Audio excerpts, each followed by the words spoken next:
Goyle, Dewi Hapus Pow, and happy St David's Day to you all, to everybody. Well, I hope you liked our national anthem. Thank you to all the boys and girls and all the staff who took part. And I hope that some of you managed to learn our national anthem by following the links on our school website. If you didn't, don't worry about it. You're going to have more time because we're going to leave the links up there for another week. Now today, I'm going to be sharing with you the winners of all of our St David's Day competition. And have a little look here, because there's some people from school who are going to make some very special deliveries today. They're actually going to be coming to your houses if you're in the first, second or third place in your year group, and they're going to deliver to you your very own prizes. Don't forget to leave them in quarantine in that bag for 72 hours though. We used to start our times by singing something. Can you remember what was it? Give you another clue. It started like this.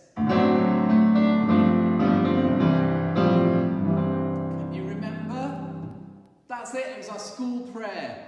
Now then, we'll sing it together, but if you don't remember, or you want to spend this time doing some mindfulness, remembering happy times with friends in school, you can do that, whichever you choose to do.